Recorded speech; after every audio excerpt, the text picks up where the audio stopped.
Radio Network, I'm Mark Rosenthal.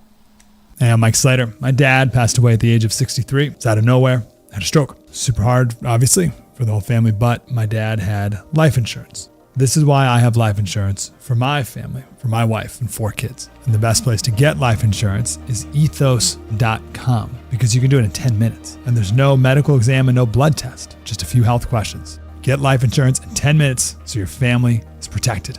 Ethos, E-T-H-O-S, ethos.com/Mike. Life insurance. Why are you putting it off? Can't afford it? Too much hassle? Think you don't need it? There's lots of excuses for putting off life insurance. But if you weren't there, who would pay the mortgage and other bills? With Ethos, you could be covered in 10 minutes and boom, family protected. Ethos, fast and easy online term life insurance. Up to $2 million in coverage with no medical exam. Some policies as low as $1 a day. Answer a few health questions and get your free quote at ethos.com/term. That's ethos.com/term.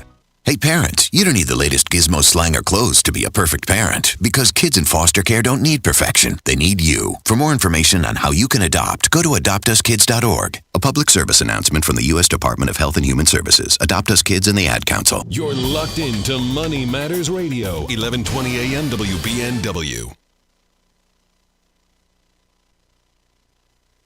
This is the Money Matters Radio Network, WBNW 1120 AM and W275CM FM. Concord, Boston, the Money Matters Radio Network.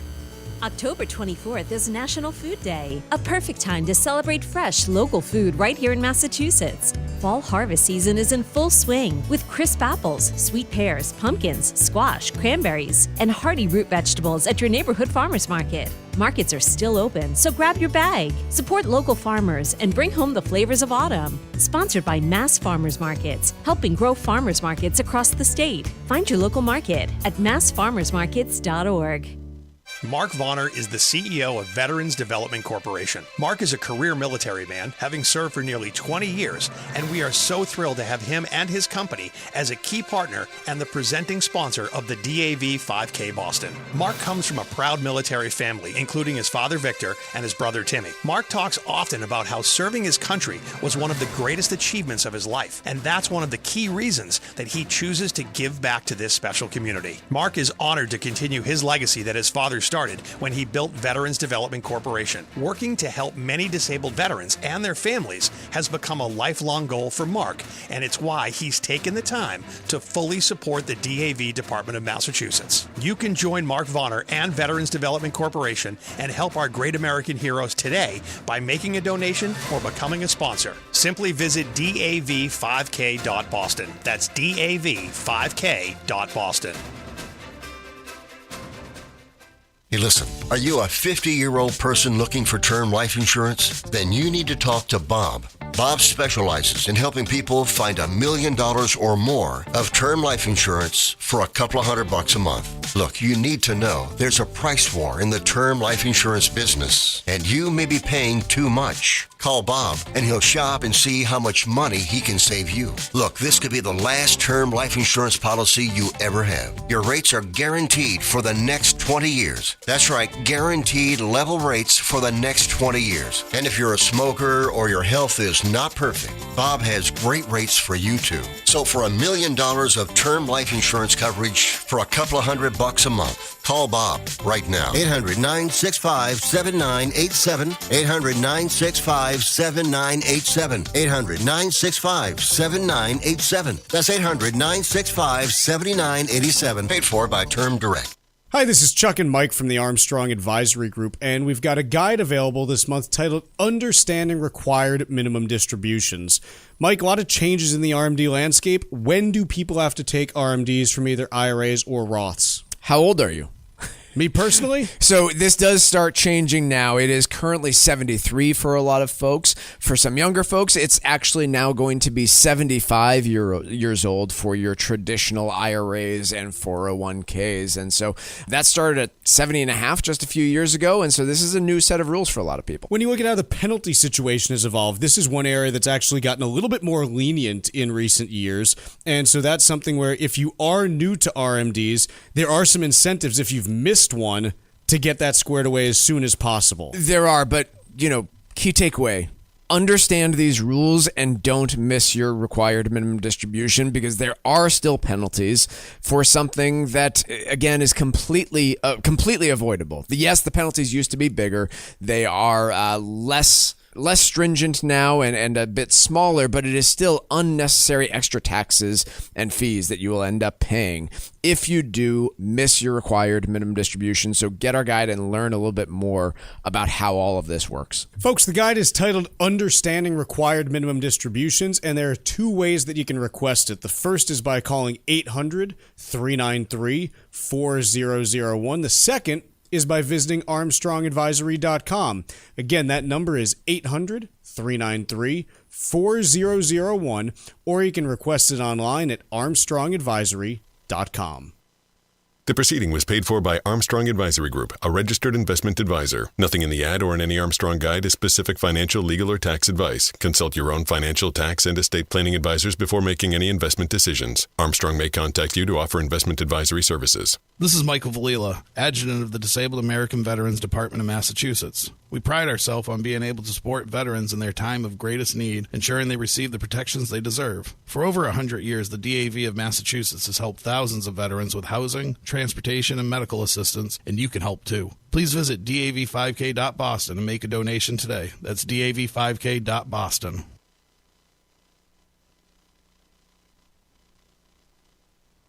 The Financial Exchange is produced by Money Matters Radio and is hosted by employees of the Armstrong Advisory Group, a registered investment advisor. All opinions expressed are solely those of the hosts, do not reflect the opinions of Armstrong Advisory or anyone else. Investments can lose money. This program does not offer any specific financial or investment advice. Please consult your own financial, tax, and estate planning advisors before making any investment decisions. Armstrong Advisory and the advertisers heard on this program do not endorse each other or their services. Armstrong and Money Matters Radio do not compensate each other for referrals and are not affiliated. This is the Financial Exchange with Chuck Zodda and Paul Lane. Your exclusive look at business and financial news affecting your day, your city, your world. Stay informed and up to date about economic and market trends, plus breaking business news every day. The Financial Exchange is a proud partner of the Disabled American Veterans Department of Massachusetts. Help us support our great American heroes by visiting dav5k.boston and making a donation today. This is the Financial Exchange with Chuck Zodda and Paul Lane. Chuck, Paul, Tucker with you here on a Wednesday, and we're going to kick things off with a little U.S.-China chatter, just because, I don't know, seems like you're getting some renewed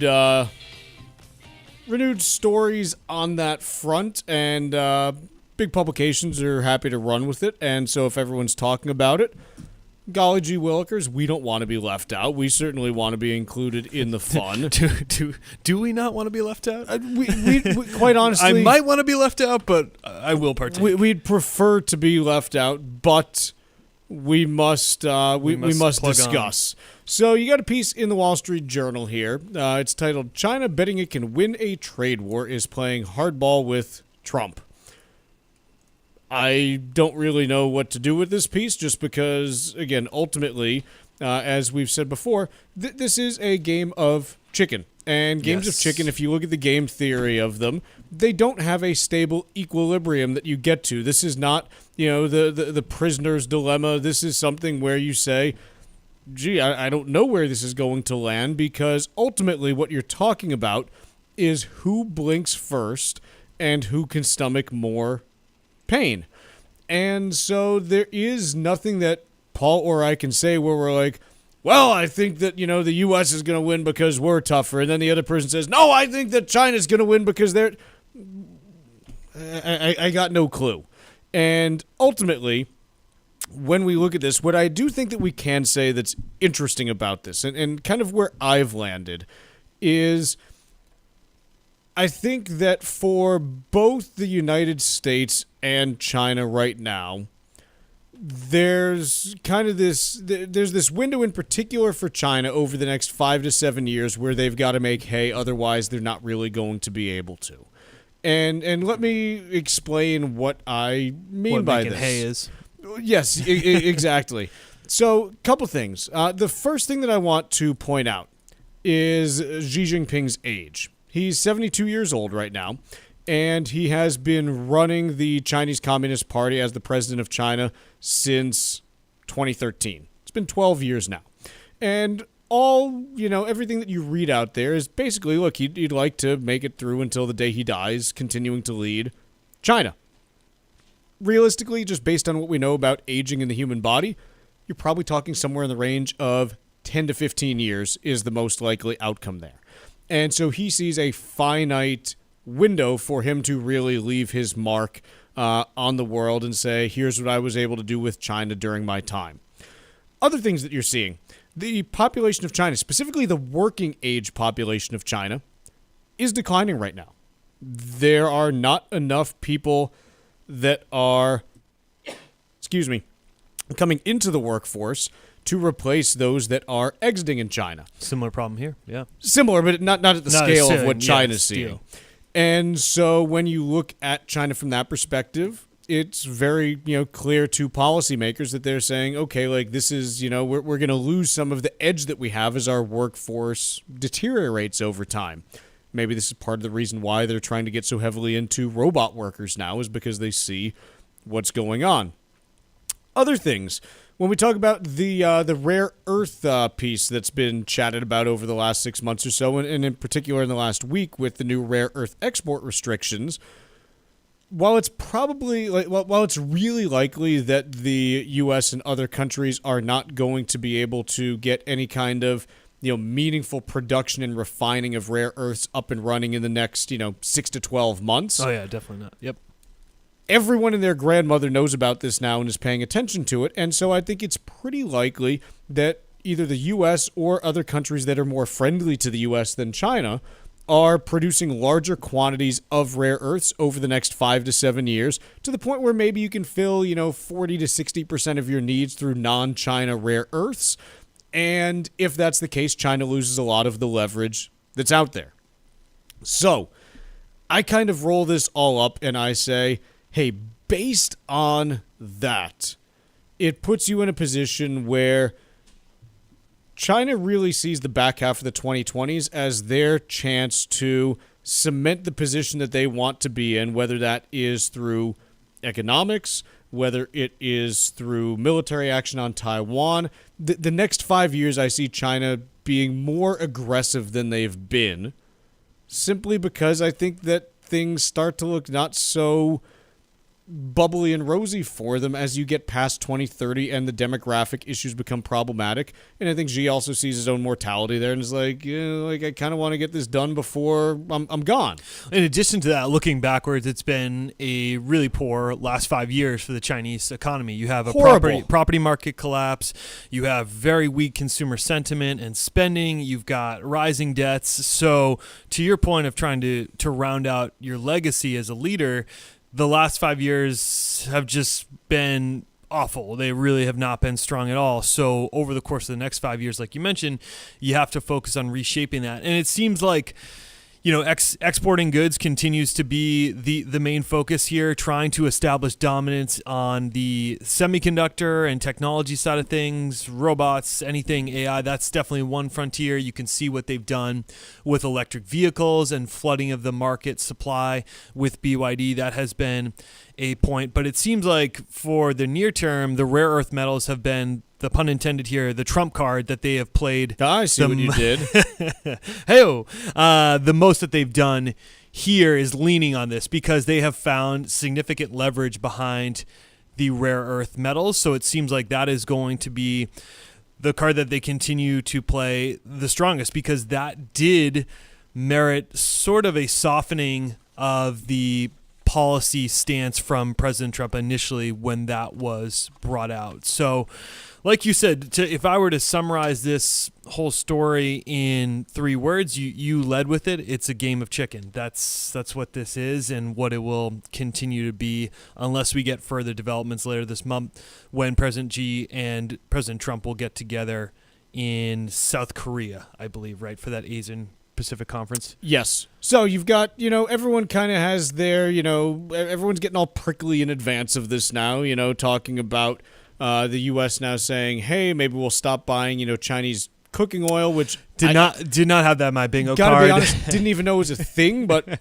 apparently it is a thing. You learn something new every day. I did not think we'd be discussing cooking oil and soybean sales today. No, and here's the thing that I will say: the U.S. economy has dealt with a lot of uncertainty over the course of this year. To this point, like, again, you look at basically everything in the aggregate. And I'm not saying that things are perfect because, like, we've talked about the areas where there's some slowdowns going on in areas of concern and this and that. But by and large, when you look at the GDP numbers for this year, they're probably, and again, we won't really know because of this government shutdown that's going on, but you're probably looking somewhere in like the 1.5% to 2% range is kind of where things are looking like they're landing, which is perfectly fine. It's perfectly cromulent. You don't have to worry. Like, that's fine.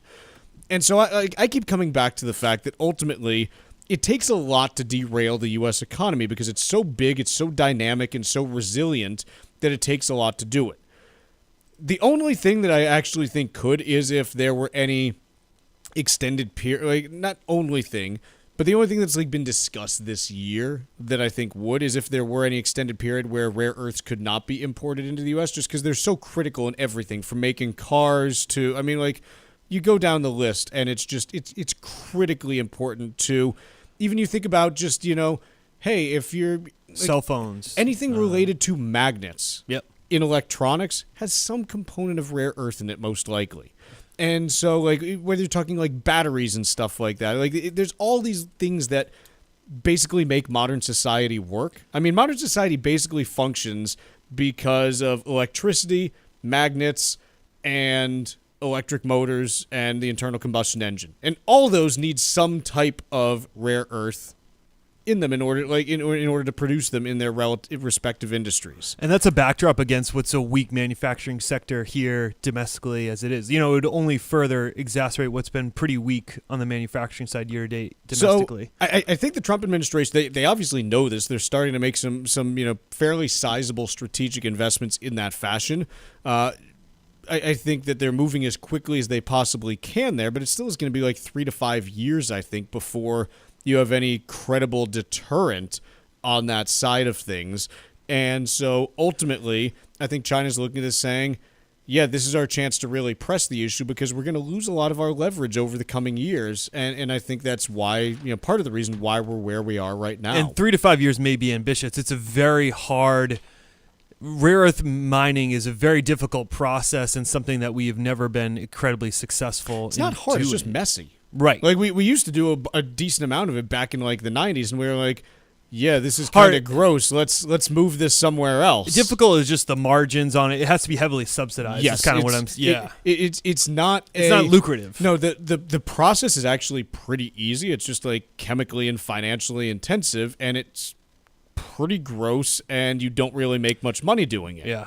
And so we were like, yeah, China, you guys go do this and like pollute your own, you know, waters and, you know, and now we've kind of realized, okay, like, yeah, we don't want to do this domestically, but golly gee willikers, we have to. So let's take a quick break. When we come back, let's talk Jay Powell and let's talk banks after this. The Financial Exchange streams live on YouTube. Subscribe to our page and stay up to date on breaking business news all morning long. This is the Financial Exchange Radio Network. Mark Vonner is the CEO of Veterans Development Corporation. His dedication to serving our veterans has made an incredible impact on his family and employees. And he is so proud to be the presenting sponsor of the DAV 5K Boston. This is Brittany Vonner. I'm a registered nurse who is now working as an assistant project manager at Veterans Development Corporation. Working with my father, Mark, has been an incredibly rewarding experience. Our company is dedicated to serving VA hospitals and veteran communities. We don't just build facilities, we build environments that support healing, resilience, and family. We are so proud to see our work directly impact the lives of veterans and the professionals who care for them. This rich history is why we care so much about supporting great organizations such as the Disabled American Veterans Department of Massachusetts and the work they do to care for our veterans. Join Veterans Development Corporation in thanking our great American heroes. Please visit DAV5K.Boston to show your support today. Hi, this is Mike Armstrong from the Armstrong Advisory Group. Turning 70 isn't just another birthday. It's when the clock starts ticking on your retirement withdrawals. At age 73 or at age 75 if you were born in 1960 or later, you need to start withdrawing money from your IRA. They're called required minimum distributions, and missing one can mean big penalties. Taking the RMDs at the wrong time can also spike your tax bill. Even the type of account matters, since your IRA and 401k follow different rules, which could get confusing fast. Our new guide is called Understanding Required Minimum Distributions. It breaks the process down in simple terms so you know when to start, how much to take, and ways to manage the tax impact. Request your copy today by calling 800-393-4001. That's 800-393-4001 or ArmstrongAdvisory.com. The proceeding was paid for by Armstrong Advisory Group, a registered investment advisor. Nothing in the ad or in any Armstrong guide is specific financial, legal, or tax advice. Consult your own financial, tax, and estate planning advisors before making any investment decisions. Armstrong may contact you to offer investment advisory services. Cushing & Dolan want to help you avoid costly mistakes when it comes to gifting assets to your children. Their brand new guide, Making the Most of Gifting Assets, shares crucial strategies to help you protect your legacy and your family. Many people think gifting is always a good thing, but if it's done the wrong way, it can create real headaches. Even well-intentioned gifts can cause complications if your children are dealing with financial pressure or legal issues like a divorce. The guide also explains how a major gift, like a home or vacation property, could come with hidden tax consequences that may impact your entire estate plan. Before you make any big moves, arm yourself with the facts in this new guide from Cushing & Dolan. Call 866-848-5699 right now to get your copy. That's 866-848-5699. Or request it online at LegalExchangeShow.com. That's LegalExchangeShow.com. The proceeding was paid for, and the views expressed are solely those of Cushing & Dolan. Cushing & Dolan and or Armstrong Advisory may contact you offering legal or investment services. Cushing & Dolan and Armstrong Advisory do not endorse each other and are not affiliated. Hey, listen, are you a 50-year-old person looking for term life insurance? Then you need to talk to Bob. Bob specializes in helping people find $1 million or more of term life insurance for a couple of $100 a month. Look, you need to know there's a price war in the term life insurance business, and you may be paying too much. Call Bob, and he'll shop and see how much money he can save you. Look, this could be the last term life insurance policy you ever have. Your rates are guaranteed for the next 20 years. That's right, guaranteed level rates for the next 20 years. And if you're a smoker or your health is not perfect, Bob has great rates for you too. So for $1 million of term life insurance coverage for a couple of $100 a month, call Bob right now. 800-965-7987. 800-965-7987. 800-965-7987. That's 800-965-7987. Paid for by Term Direct.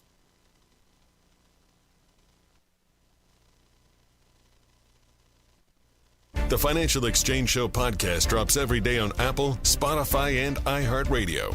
Hit that subscribe button and leave us a 5-star review. You're listening to the Financial Exchange Radio Network.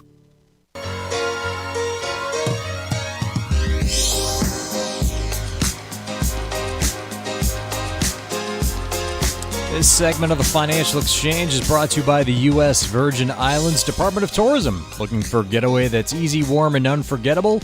Discover the magic of the U.S. Virgin Islands, St. Croix, St. Thomas, and St. John. Just a short flight from New England with no passport needed and no money to exchange. Soak up the sun, stroll along white sand beaches, and feel the rhythm of the heartbeat of the islands. The USVI is America's Caribbean paradise. Plan your fall escape now at visitusvi.com. That's visitusvi.com. Jay Powell was doing what he often does on a Tuesday, which is give a speech talking about what the Fed is doing. And not too many surprises, really. Again, Jay's pretty buttoned up at this point. Occasionally, he kind of lets loose with his version of, a zinger. But it's like Jay's not really, one to, just throw words around, willy-nilly. But pretty much what he said is, look, we are getting to the point where we might stop our quantitative tightening program, meaning the Fed's balance sheet runoff would likely stop in the coming months. He didn't give any prognostications on exactly where interest rates would be going, but ultimately, I think that when you look at this, it points toward the Fed continuing to reduce rates at their upcoming meetings, most likely by 0.25% on a per-meeting basis, and not really looking to change course too dramatically based on what he's saying here. Yeah, there isn't a whole lot to really chew on here. This is more of the same, like you mentioned. It was interesting a little bit, some of the commentary on the reduction of the asset portfolio, just kind of trying to be careful with some of the maturities on those securities that they had bought back in 2020. But ultimately, the two major takeaways I had, and these weren't new necessarily, is that Powell mentioned that inflation is still gradually increasing, and you've got a labor market in which both supply and demand has declined quite sharply. So again, those are things that we've covered on the show and talked about, but those were probably two of the biggest takeaways that I had from his commentary. Other than that, it's kind of steady as she goes for a cut on the 28th and 29th when they get together again, or I guess the 29th. Which does bring us to the question that is asked by this piece in Bloomberg Opinion. Big banks are on fire. Oh, boy. Oh, dear. Well, someone called the fire department. Why is the Fed eyeing more fuel? And what we're talking about here is when we talk about on fire, again, like it's kind of a tough phrase, right? Like, is that good or bad? When you say they're on fire, you get, NBA Jam, like, oh, he's on fire, definitely. like really good. But when you talk about banks being on fire, it's kind of like, oh, like, is that the bad kind of on fire? I would say dumpster fire. Because we hear when there's smoke, there's fire. True. And so it's kind of like, well, which one is it, the good or the bad? In this case, look, big banks have been reporting earnings all week. They have been knocking the ball out of the park. Yep. It is NBA Jam. He's on fire.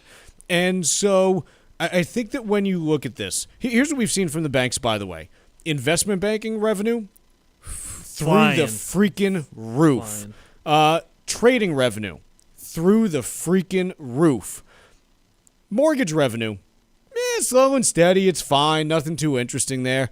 Credit card revenue moving along with some, aside from Bank of America, who had, everything looked great, some very modest deterioration in credit, showing up in charge-offs and things like that. JP Morgan. But very, very modest. Like, not much to be concerned about there. So the point that this piece brings up is, look, the Fed typically engages in cutting interest rates when they are concerned about aggregate demand and, potentially some questions about, hey, are we going to see enough lending going on? And capital markets are still pretty strong. There's no signs at banks of major stresses in lending. And so the point that this piece asks is, look, what gives? Like, why are you, cutting rates when things don't look bad there? And I think the answer is, look, most of the time, unless it's a true financial crisis, banks are not usually at the epicenter of the problem. They're not necessarily the proximate cause. I know they were in 2008. They were in 1991.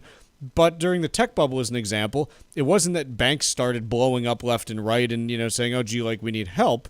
It was somewhere else. It was a regular business cycle that kind of caused things. It's the Wall Street versus Main Street sort of debate where the Fed is more concerned about what's going on Main Street in terms of the labor market.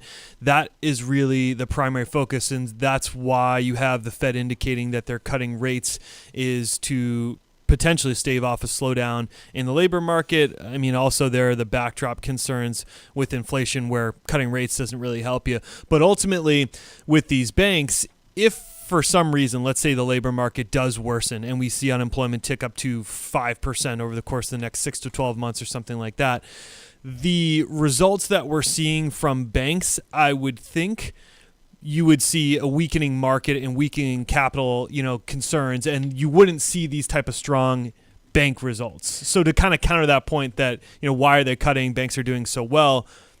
If this issue arises of the labor market weakening, you won't see banks, in my opinion, fare as well as they have over the course of this year. And I got to be honest, we're not really seeing a ton of indication right now that lower rates are generating more economic activity. I know we always talk about, hey, it's kind of this long and, unpredictable cycle in terms of when it hits, but ultimately we've seen mortgage rates come down, about 0.25% to 0.5% from where they were over the course of the summer. The MBA Mortgage Purchase Index, just fell by about 2.5% over the last week and is now down, about 6-7% since, mid-September when rates first came down that far. And so I kind of look at it and, Yeah, you had this initial wave of refi activity that was, through the roof. That has subsequently not fully reversed, but it's kind of retrenched, about 60-70% of that activity level. Mortgages aren't really seeing any uptick in overall activity. I mean, they've basically been flat since mid-April. And so I'm just not sure that rate cuts are going to have a huge impact on the economy, I guess is where I'm landing. Let's take a quick break. When we come back, it's Wall Street Watch and Ask Todd. Like us on Facebook and follow us on Twitter @TFE Show. Breaking business news is always first, right here on the Financial Exchange Radio Network. Sometimes we know what's next. Other times, it's impossible to know. Life can change in an instant. Don't be caught standing by the next time someone's heart stops. Knowing CPR gives you the ability to act and takes you from bystander to lifesaver. CPR is a life-saving skill. Join the nation of lifesavers today by learning CPR at heart.org/nation. National support for CPR education provided by Elevance Health Foundation. It happens all over Massachusetts. Can you tie my shoes? In every home and every community. Be careful on your bike. Learning can happen anytime, anywhere. We'll see you at practice this weekend. And no matter how learning takes place in your family's life, DESE is there as your partner. The Massachusetts Department of Elementary and Secondary Education. Never stop learning. Find out more at mass.gov/back-to-school. Sponsored by the Massachusetts Department for Elementary and Secondary Education. New Englanders love the Caribbean, and now there's a Caribbean travel channel available for you to learn all about Caribbean culture while you're planning your next trip to your favorite island. The TravelShareIt.com marketplace is loaded with information about the arts, festivals, food, and music throughout the Caribbean, and is an interactive website featuring daily travel deals to any island of your choice. Book your next Caribbean vacation on the most comprehensive travel channel for the islands, TravelShareIt.com. That's TravelShareIt.com. Cushing & Dolan know that gifting assets can be one of the most emotional and challenging parts of estate planning. Their new guide, Making the Most of Gifting Assets, can help you learn what to consider before making a major gift, like your primary home or a vacation property, and avoid unintended tax problems. Call 866-848-5699 to get your copy, or request it online at LegalExchangeShow.com. The proceeding was paid for and the views expressed are solely those of Cushing & Dolan. Cushing & Dolan and or Armstrong Advisory may contact you offering legal or investment services. Cushing & Dolan and Armstrong Advisory do not endorse each other and are not affiliated. Hi, this is Mike Armstrong from the Armstrong Advisory Group. If you're approaching your 70s, you might be thinking about slowing it down, but the IRS is just getting started. Required minimum distributions, or RMDs, kick in starting at age 73. And if you were born in 1960 or later, that number jumps to 75. RMDs are more than just a box to check. They can impact your taxes, your income plan, and even what you leave to your heirs. If not done properly, it could mean big penalties, but getting them right might help keep your money working for you. Our latest guide, Understanding RMDs, breaks down how they work, when to take them, and strategies that may make them less of a tax headache and more of a financial opportunity. Request your copy today by calling 800-393-4001 or by visiting ArmstrongAdvisory.com. That number again is 800-393-4001 or ArmstrongAdvisory.com. The proceeding was paid for by Armstrong Advisory Group, a registered investment advisor. Nothing in the ad or in any Armstrong guide is specific financial, legal, or tax advice. Consult your own financial, tax, and estate planning advisors before making any investment decisions. Armstrong may contact you to offer investment advisory services. This is Tucker Silva of the Financial Exchange Show, and I'm joined today by estate planning attorney Todd Lutsky, a partner with the law firm of Cushing & Dolan,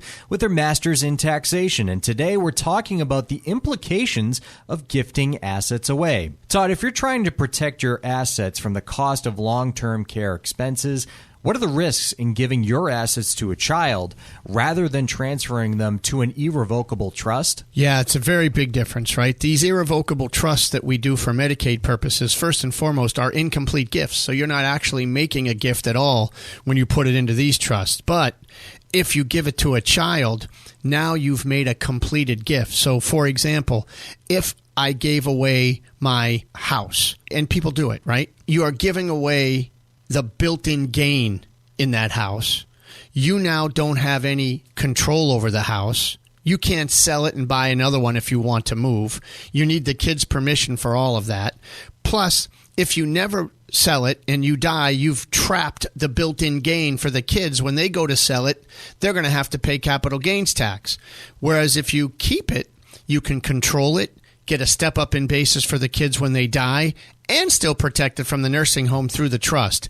Either way, it's going to take 5 years. But gifting isn't always the answer. Educate yourself about the implications of gifting your assets away. Request your free copy of Todd's brand new guide called Making the Most of Gifting Assets right now by calling 866-848-5699. That's 866-848-5699. Or you can request a copy on their website, LegalExchangeShow.com. The proceeding was paid for, and the views expressed are solely those of Cushing & Dolan. Cushing & Dolan and/or Armstrong Advisory may contact you offering legal or investment services. Cushing & Armstrong do not endorse each other and are not affiliated.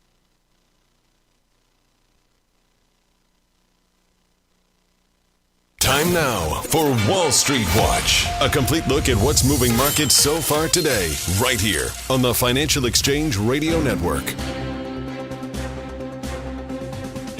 Well, markets are in rally mode despite the tit-for-tat trade threats between the U.S. and China, as investors are encouraged by a flurry of strong third-quarter bank earnings. Right now, the Dow is up by 0.75% or 345 points. S&P 500 up over 1% now, or 73 points higher. NASDAQ up 1.4% or 312 points. Russell 2000 is up over 1.5%. 10-year Treasury yield is flat at 4.013%. And crude oil up about 0.4%, trading just below $59 a barrel. Well, similar to its peers, Bank of America had a solid third quarter driven by stronger than expected investment banking revenue. The bank said its profit climbed 23% from a year ago to $8.5 billion. Bank of America shares are up nearly 5% at the moment. Morgan Stanley also impressed with its third quarter results, posting earnings that exceeded expectations by the largest margin in nearly 5 years. The bank saw its profit jump 45% from a year ago to $4.6 billion. Morgan Stanley shares are up 6%. Elsewhere, PNC Financial, that stock is down 4% despite the lender logging higher profit and revenue in the previous quarter as it continued adding customers. Meanwhile, chipmaker ASML stock rising over 1% after the company said it expects 2026 total net sales to top those from this year. ASML also posted mixed results for the third quarter. According to Reuters, Apollo Global Management has offered a new bid to take Papa John's private at $64 a share. The pizza chain stock is jumping over 7% on that news. And after today's close, we'll see third quarter results from United Airlines. I'm Tucker Silva, and that is Wall Street Watch. This is Ask Todd on the Financial Exchange Radio Network.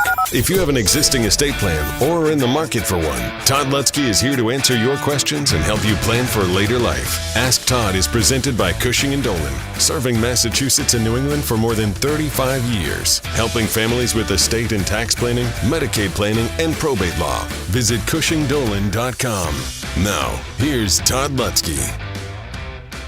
Todd Lutsky joins us now for Ask Todd, your chance to ask Todd your estate planning questions live on air right now. Phone lines are wide open at 888-205-2263, so get calling so you can ask Todd your estate planning questions right now. Again, 888-205-2263 is the number. We currently have no one in line, so remember, we can get through usually 2 to 3 of your questions per show. This is your chance to get right to the top of the line at 888-205-2263. Again, the number to call to ask Todd your estate planning questions is 888-205-2263.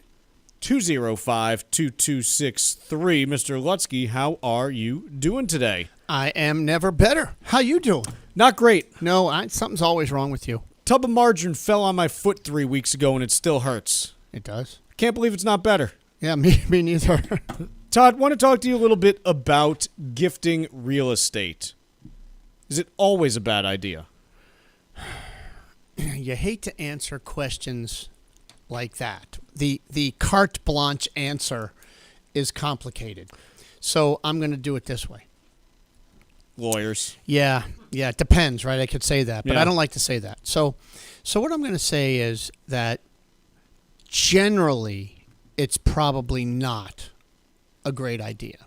And how come? And why? Well, generally you have probably purchased the real estate long ago. And first of all, if it's your home, you probably don't want to give away your home because for obvious reasons, it's your home and you want to continue to control it and own it, enjoy it. But other types of real estate, maybe it's that vacation home you bought long ago and you think getting it out of your name into a trust for the benefit of children sounds like a great idea. Or that rental property that I may have purchased long ago but have been renting it for, let's say, over 27 and a half years. I use that because that's the time in which you can fully depreciate your basis on rental property. And so if you give those away, likely those have appreciated over time. And so the built-in gain, and I'll just stick with the idea of a rental property because they say, get that out of my estate.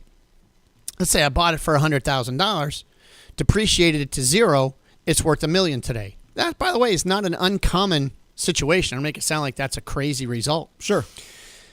And if you give that away, that means there's $1 million of gain built in to that property because that's zero basis. And by the way, some of the gain, the $100,000 that's associated with depreciation, is taxed at ordinary income, not capital gains rate. So let's just say 30% for easy numbers on everything. And I can't say 30% because we got this Massachusetts millionaires tax of 4%. So you could run into that if you're slightly over that amount. So if you give that away, you're trapping $1 million of gain at 30%. If my estate is not over $15 million come January 1, 2026, I'm not giving it away to save any federal estate tax. So that's a 40% number, plus Massachusetts another 12%, that's 52%. Well, that's a good idea. But if I'm only giving it away to save Massachusetts estate tax because I'm under the exemption amount, well, then I'm only saving 12%. Well, I'm trapping 30% capital gains to save 12, probably not a good idea. So that's why generally that's not a good idea to give away. But if your assets have if you're saving the 52%, then so be it.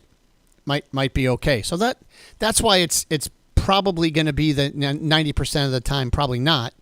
Unless you recently bought something and it's fully stepped up already, well then maybe that's okay because it has high basis. So hope that answers your question. Talking with Todd Lutsky from Cushing and Dolan. Todd's available to answer your questions live on air right now during Ask Todd. Phone number here at the studio is 888-205-2263. Still room on the phone line, so get calling early and often so that you can get your question answered by Todd. 888-205-2263 is the number. We're going to take a quick break here, but when we come back, we are going to get to your questions with Todd. That phone number is 888-205-2263. Again, it is 888-205-2263. Ask Todd with Todd Lutsky every Wednesday at 10:30, only here on the Financial Exchange Radio Network. The U.S. Virgin Islands aren't just stunning, they're thriving and continue to be one of the hottest spots for vacationers in the Caribbean. New cruise port upgrades, better air connections, and a sharper focus on cultural experiences are putting the islands back on the map for travelers seeking something special. St. Thomas is your cruise hub, known for duty-free shopping in the world-famous Megan's Bay. St. John is pure escape with national park hikes, secluded beaches, and tropical tranquility. St. Croix brings the history with colonial architecture, old sugar mills, and vibrant coral reefs. Visit one island or all three and get plenty of pampering, undisturbed nature, and a vibe like no other, all jammed into one vacation.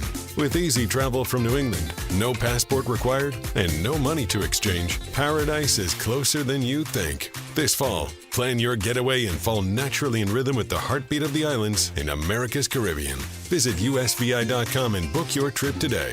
That's visitusvi.com. Cushing & Dolan know that gifting assets can be one of the most emotional and challenging parts of estate planning. Their new guide, Making the Most of Gifting Assets, can help you learn what to consider before making a major gift, like your primary home or a vacation property, and avoid unintended tax problems. Call 866-848-5699 to get your copy, or request it online at LegalExchangeShow.com. The proceeding was paid for, and the views expressed are solely those of Cushing & Dolan. Cushing & Dolan and/or Armstrong Advisory may contact you offering legal or investment services. Cushing & Dolan and Armstrong Advisory do not endorse each other and are not affiliated. This is Michael Valila, Adjutant of the Disabled American Veterans Department of Massachusetts. We focus on the people returning from service, not their specific illness or injury. Our number one goal is to make sure our veterans have the necessary services they need, be it physical, emotional, or financial, so that their transition can be seamless. You can help our great American heroes as well by making a donation today by visiting dav5k.boston. That's dav5k.boston. Hi, this is Mike Armstrong from the Armstrong Advisory Group. Turning 70 isn't just another birthday. It's when the clock starts ticking on your retirement withdrawals. At age 73 or at age 75 if you were born in 1960 or later, you need to start withdrawing money from your IRA. They're called required minimum distributions, and missing one can mean big penalties. Taking the RMDs at the wrong time can also spike your tax bill. Even the type of account matters, since your IRA and 401k follow different rules, which could get confusing fast. Our new guide is called Understanding Required Minimum Distributions.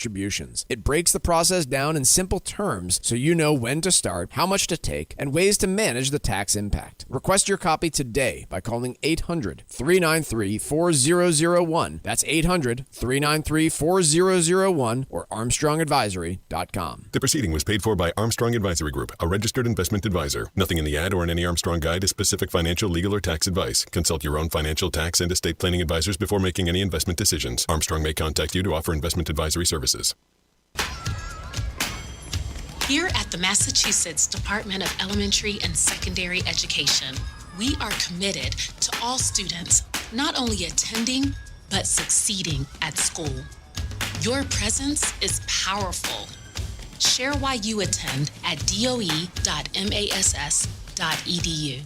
Sponsored by the Massachusetts Department of Elementary and Secondary Education. Let's talk LDL. AKA bad cholesterol. The higher your LDL cholesterol, the higher your risk of a heart attack or stroke. Your health matters. Know your number. Talk to your doctor and get your cholesterol checked. And learn how to help lower your LDL bad cholesterol. Because your health is in your hands. Find out more at heart.org/LDL.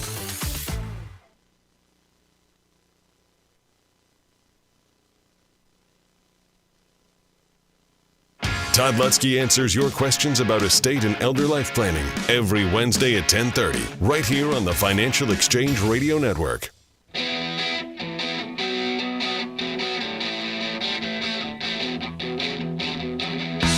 All right, let's get to your calls with Todd. First up, we got Paul in Leicester. Paul, what is your question for Todd Lutsky? Thanks for taking my call. So my mother, we have a summer home in Maine on a lake, and my mother passed away 10 years ago, left it to me and my 4 siblings in her will. And it's not, I think the wording is basically, it goes to all of us equal shares until somebody dies, then everybody else gets another portion. And it's still in my mother's name. You know, it's never been, the tax bill comes made out to my mother. And I'm wondering if there's something I need to do or should do, or... This is you need to be very clear about what the will actually says. In other words, generally wills don't end up holding things in trust because they're a will.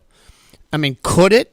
It could, but you need to see what the trust actually says. In other words, if it says, I leave all my real estate equally to my kids if living, pay it out, give it to them. Does it say that? Or does it say, hold it in trust for them for their life? Do you know what it said? Do you know what it actually says? It's very important, makes a huge difference. Okay. Do you know what it says? Yeah. I'm not exactly 100% sure what it says. So here's why it's a huge difference. If it says, and it sounds like it probably does say that, it would say, to my kids if living. If not living, then their piece would go to either their kids or back to the ones that are still alive. And so if it says pay it out and you all four were living on the date of mom's death, then even though the deed has not changed from mom's name, and this happens all the time, the law says that if it says give to my kids, then the moment mom died, you four kids became title owners to that property at that moment, even though there's no deed out of the estate to you.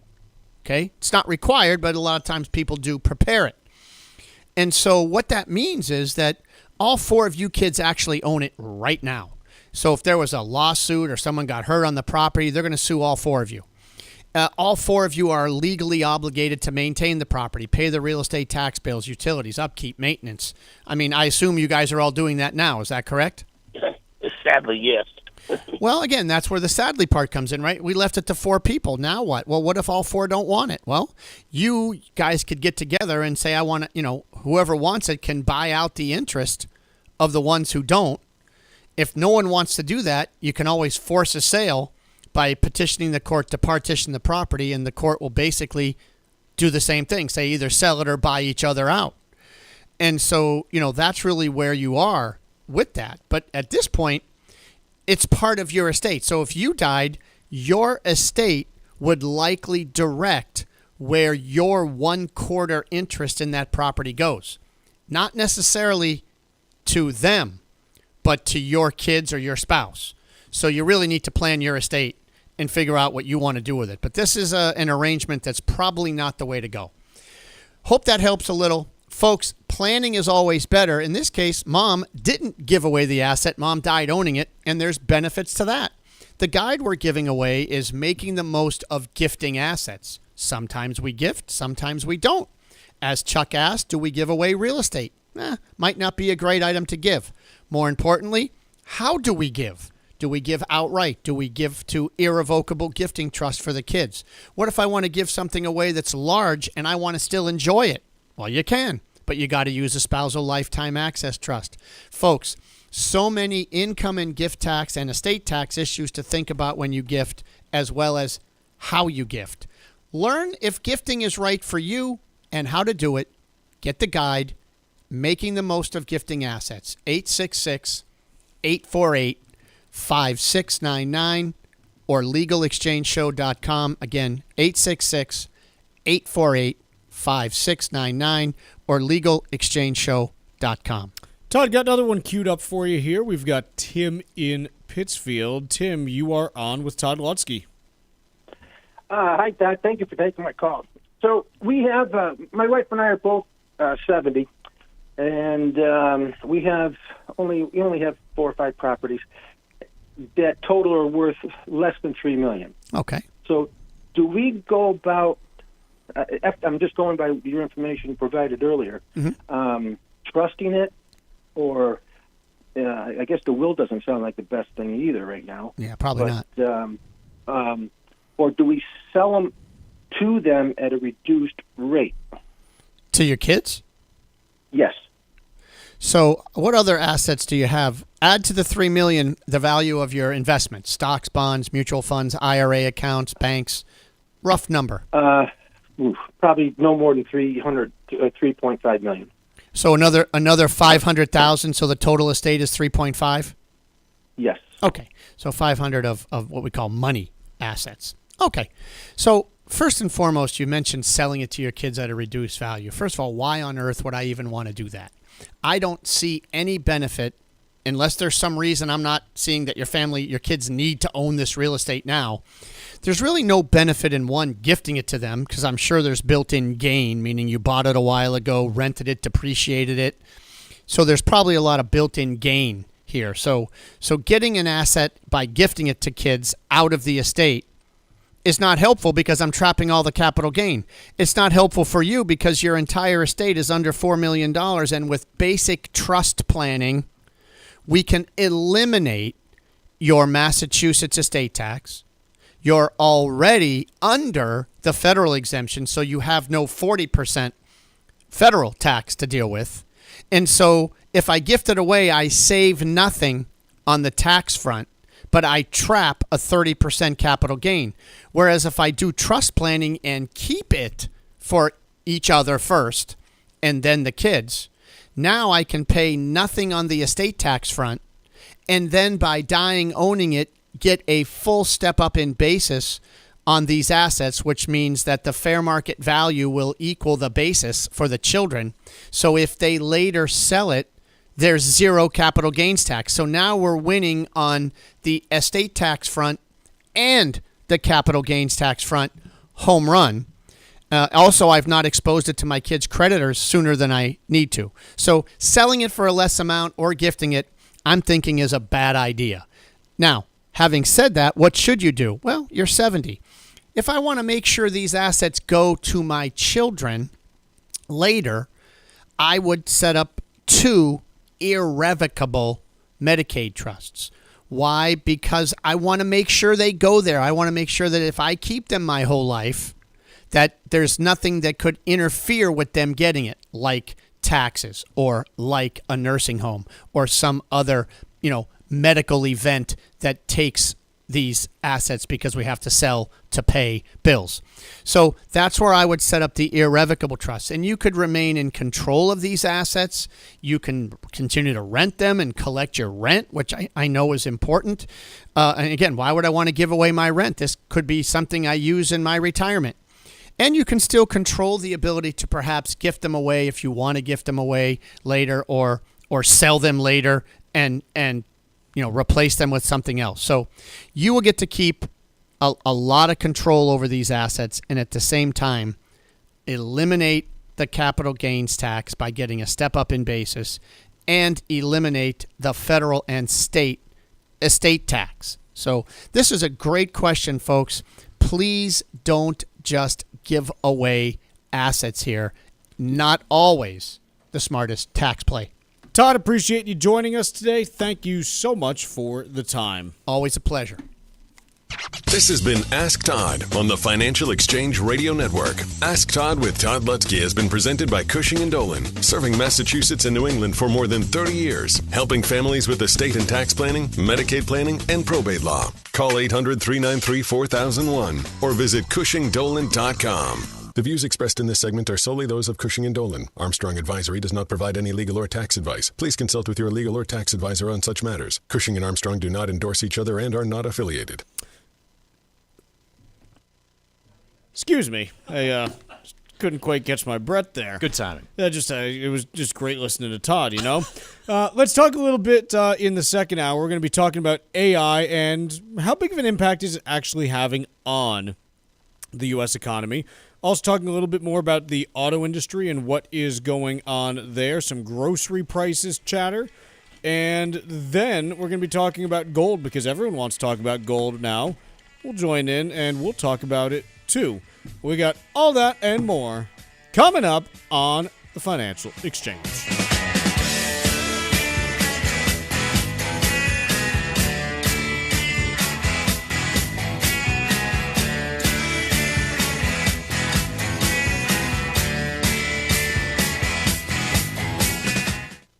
Are you over the age of 50? Want peace of mind and financial security for your family? Here's an important message to you from Senior Care USA. The average funeral now costs over $10,000. That leaves your loved ones the burden of paying your debts and funeral costs. Our plans start as low as $1 per day and will pay your family up to $30,000 to help pay for your funeral and other expenses. There are no medical exams. Your rates will never increase, and your plan cannot be canceled, regardless of your medical condition. conditions as long as you make your premium payments. Get up to $30,000 in final expense insurance. Call now for free information. Just answer a few simple questions and get approved right over the phone in just a few minutes. Call right now. Call 800-378-3818. 800-378-3818. 800-378-3818. That's 800-378-3818. Did you outgrow your timeshare and now you want out? But you can't. You can't sell it, and you can't get out of the contract. Imagine trying to get out of your mortgage. That's what a timeshare is. You can't just call up the bank and say, I don't want to pay it anymore. But we may be able to help you do just that. Listen, a timeshare maybe for you once was a great thing, but now you don't use it much. And they are not easy to get rid of. Plus, you do have to pay for it every month. Qualified timeshare owners can get out of their contract legally and permanently without ruining your credit or even filing bankruptcy. And imagine, no more mortgage payment or fees. Call the Timeshare Exit Hotline qualification line now. It's free to learn more. 800-455-7967. 800-455-7967. 800-455-7967. That's 800-455-7967. Paid for by Timeshare Defense. Hey, listen, are you a 50-year-old person looking for term life insurance? Then you need to talk to Bob.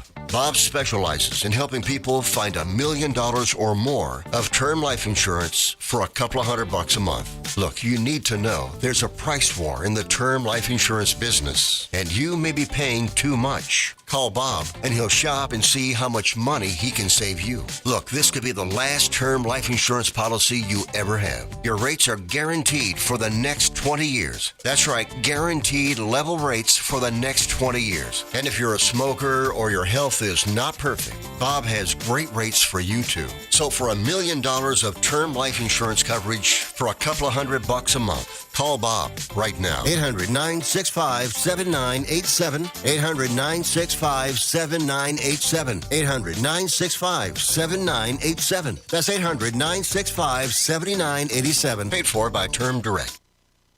This is the Money Matters Radio Network, WBNW 1120 AM and W275 CM FM. Concord, Boston, the Money Matters Radio Network.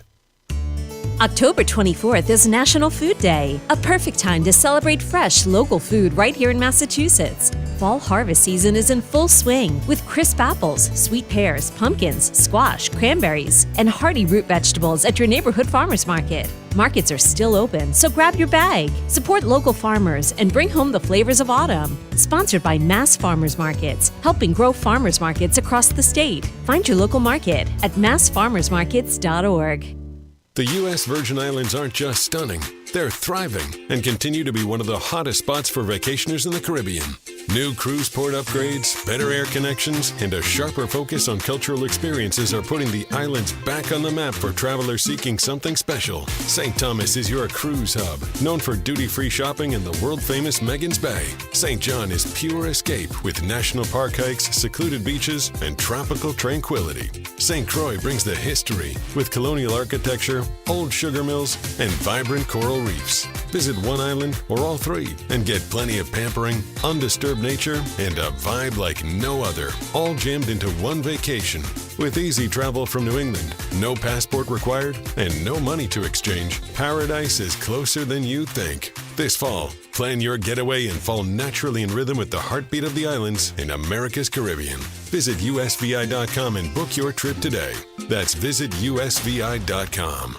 Mark Vonner is the CEO of Veterans Development Corporation. Mark is a career military man, having served for nearly 20 years, and we are so thrilled to have him and his company as a key partner and the presenting sponsor of the DAV 5K Boston. Mark comes from a proud military family, including his father Victor and his brother Timmy. Mark talks often about how serving his country was one of the greatest achievements of his life, and that's one of the key reasons that he chooses to give back to this special community. Mark is honored to continue his legacy that his father started when he built Veterans Development Corporation. Working to help many disabled veterans and their families has become a lifelong goal for Mark, and it's why he's taken the time to fully support the DAV Department of Massachusetts. You can join Mark Vonner and Veterans Development Corporation and help our great American heroes today by making a donation or becoming a sponsor. Simply visit dav5k.boston. That's dav5k.boston.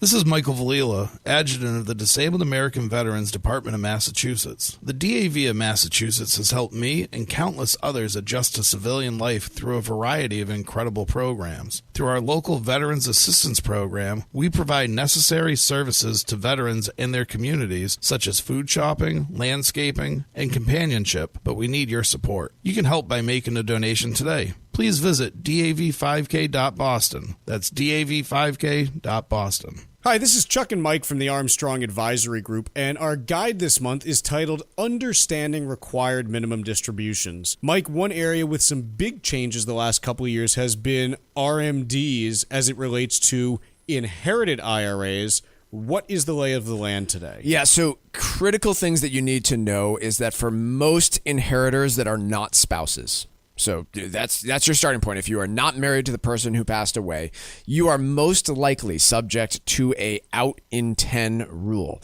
What has also changed is that you're required to satisfy two different rules for most folks. Again, you are required to empty that inherited IRA within a decade. You also have annual required minimum distributions based on life expectancy. So it is really complicated now for inheritors. How does that potentially influence how a parent may leave assets to surviving children in terms of taking their incomes into account? Yeah, well, I mean, look, it is going to concentrate this additional income in a decade time period after you're gone. And so it adds a little bit of complexity in terms of that estate planning, right? Maybe I've got two kids. One's a very high income earner. One is a little bit lower. Do I potentially reshape my beneficiaries so that they both receive the same amount, maybe after taxes? A lot of complex planning you can do there. The guide this month is titled Understanding Required Minimum Distributions. The two ways that you can request it are by calling 800-393-4001 or by visiting armstrongadvisory.com. Again, that number is 800-393-4001, or you can request it at armstrongadvisory.com. The proceeding was paid for by Armstrong Advisory Group, a registered investment advisor. Nothing in the ad or in any Armstrong guide is specific financial, legal, or tax advice. Consult your own financial, tax, and estate planning advisors before making any investment decisions. Armstrong may contact you to offer investment advisory services.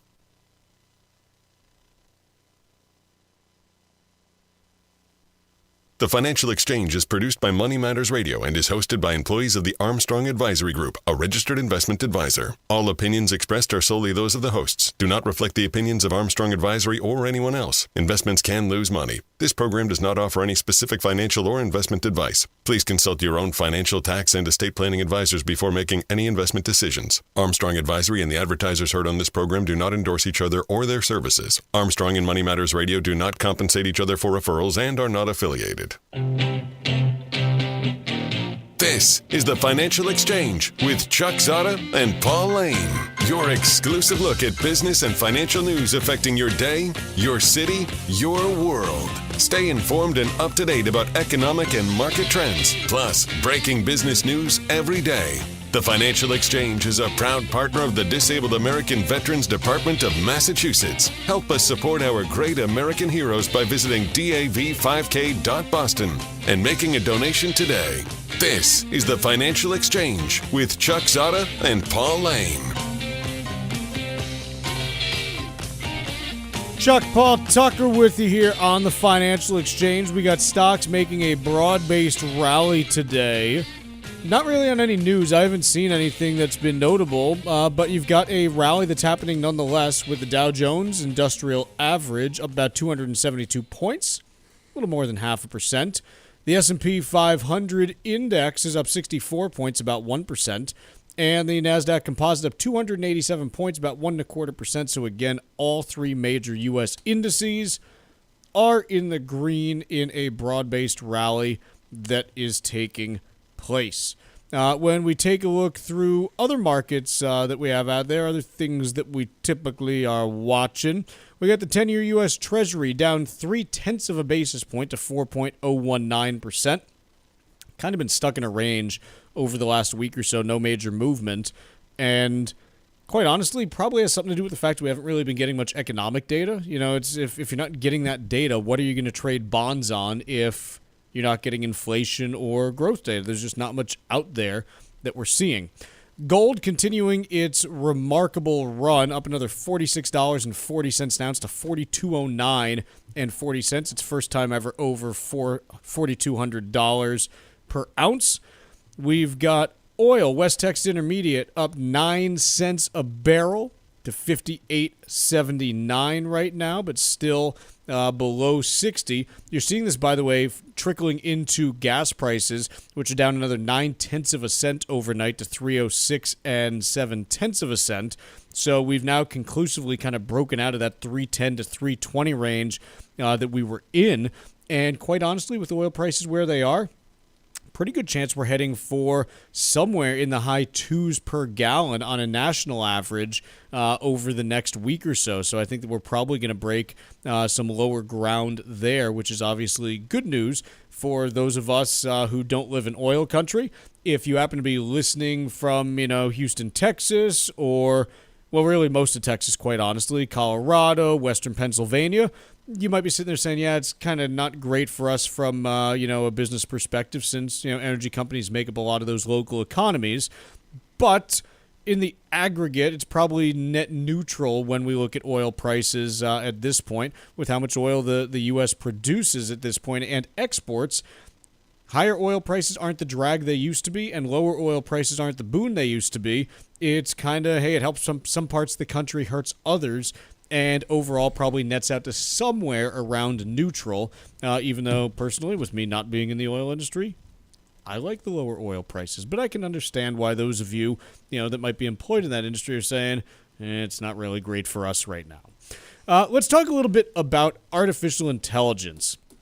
We don't try to talk about it for 15 minutes a day on the show. We just seem to, because it's one of the major topics driving the economy and markets right now.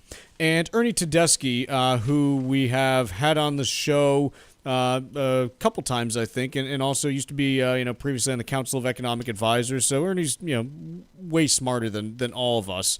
And he currently works at the Yale Budget Lab, and they did an analysis on artificial intelligence and its impact on the U.S. economy. And basically what they found is, yeah, there's definitely some investment that's happening here. And there's definitely more use of AI that's happening right now. But overall, the differences to U.S. GDP are very much on the margins and not some huge wave that is driving the overall economy, is the point that he'll make. Even though it is driving markets, that is different from driving the economy. Yeah, this one is tough because he framed his argument based on GDP growth, which I get it. That's fair. That's where you try to assess how the economy is growing and what it's generating in terms of products and services. And the tricky thing with the AI equation is so much of the technology we end up importing its end product. So NVIDIA, for example, designs a chip that's ultimately manufactured in Taiwan that's probably, imported back here to service data centers. So it kind of comes up on the ledger as an import rather than though they created some of the design value domestically. Sure. That's what's kind of fudging the numbers a little bit. So that's one side of the equation. The other is I don't think we're seeing the full scale on the investment part of GDP. So GDP, just to break it down, 2/3 of its consumer spending, maybe a little bit more. Then the other components are investment, and then that can take all shapes and forms, government spending, and the net between imports and exports. And so on the investment side, with all this data center commitment, I think what we're at $400 billion for 2026 in projected commitment for capital. I feel like we're not perhaps seeing some of that trickle through to some of this data that he's looking at. Is that a fair rebuttal to make? Yeah, I think it's in some respects. I mean, ultimately, look, when we talk about the places where AI can be influencing the economy right now, the data center construction and things like that is something that we've obviously covered. The place where I think we still don't have anything conclusively showing that it's causing an impact is in employment. Yeah. Where, yes, you get these anecdotes that have popped up predominantly in the tech industry, but even in some other places you're starting to see them now, which does make me think that, yeah, it's likely over the next 3 to 5 years that you start to see AI having a negative impact on employment as more companies figure out how to use it to replace, in particular, kind of entry-level job functions and things along those lines. So I think that you could see that becoming, more of a thing. And I guess where I get to is the same place that I've been, which is, yeah, I know that there are, 800 million people with ChatGPT, usernames now, or, whatever, like weekly users, yeah. Weekly users. So I know that there's, almost 1 billion people worldwide that are using it. I know that you're seeing more and more people using AI on a daily basis. But ultimately, it's not clear to me that that's generating any kind of meaningful revenue at the moment. I mean, OpenAI, for all of the hype and everything, they're on pace to do like $13 billion in revenue on an annual basis. So you kind of look at this and you say, yeah, I get to the same place I've been for a while now. We're all going to be using AI way more 5 years from now. Mm-hmm. There's going to be a lot more spending on AI as a result of that.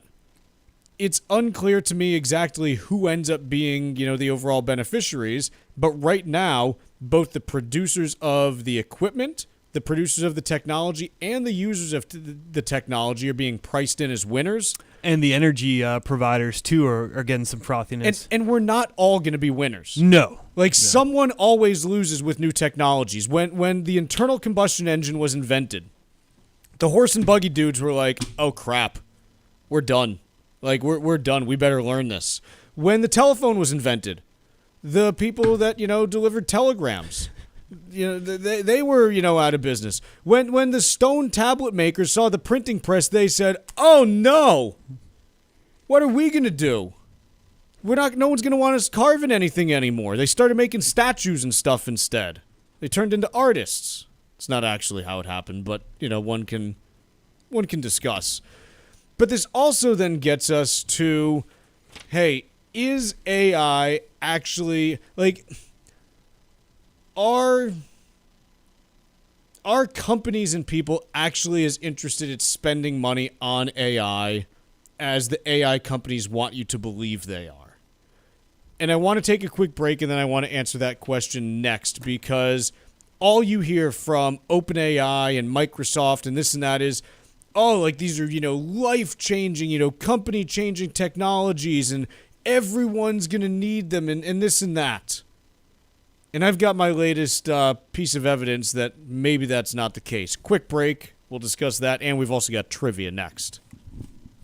Find daily interviews and full shows of the Financial Exchange on our YouTube page. Subscribe to our page and get caught up on anything and everything you might have missed. This is the Financial Exchange Radio Network.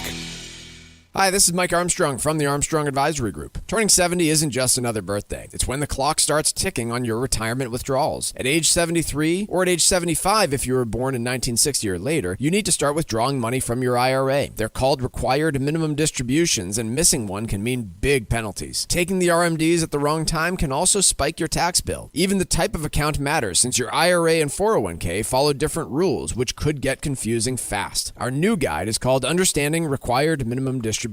It breaks the process down in simple terms so you know when to start, how much to take, and ways to manage the tax impact. Request your copy today by calling 800-393-4001. That's 800-393-4001 or ArmstrongAdvisory.com. The proceeding was paid for by Armstrong Advisory Group, a registered investment advisor. Nothing in the ad or in any Armstrong guide is specific financial, legal, or tax advice. Consult your own financial, tax, and estate planning advisors before making any investment decisions. Armstrong may contact you to offer investment advisory services.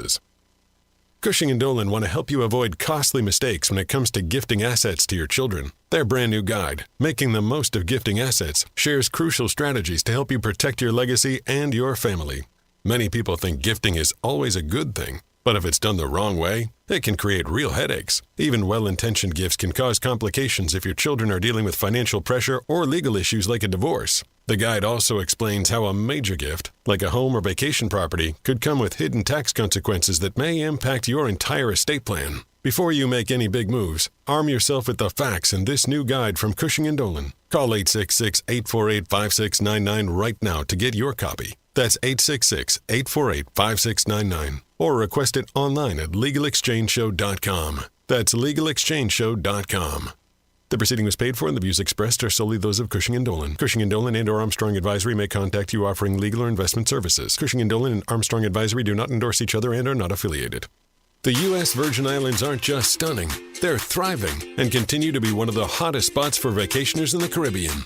New cruise port upgrades, better air connections, and a sharper focus on cultural experiences are putting the islands back on the map for travelers seeking something special. St. Thomas is your cruise hub, known for duty-free shopping in the world-famous Megan's Bay. St. John is pure escape with national park hikes, secluded beaches, and tropical tranquility. St. Croix brings the history with colonial architecture, old sugar mills, and vibrant coral reefs. Visit one island or all three and get plenty of pampering, undisturbed nature, and a vibe like no other, all jammed into one vacation. With easy travel from New England, no passport required, and no money to exchange, paradise is closer than you think. This fall, plan your getaway and fall naturally in rhythm with the heartbeat of the islands in America's Caribbean. Visit usvi.com and book your trip today. That's visitusvi.com.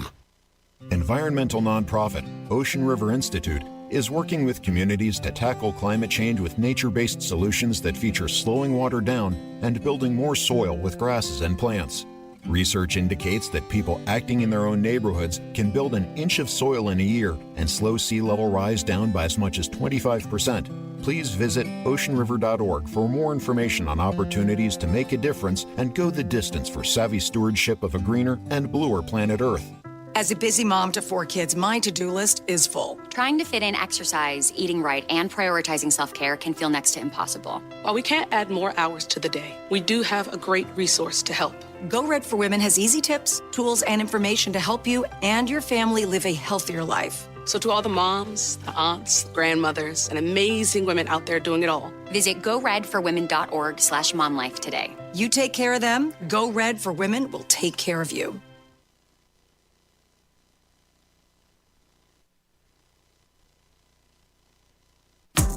The Financial Exchange is live on SiriusXM's Business Radio Channel 132, weekdays from 11 to noon.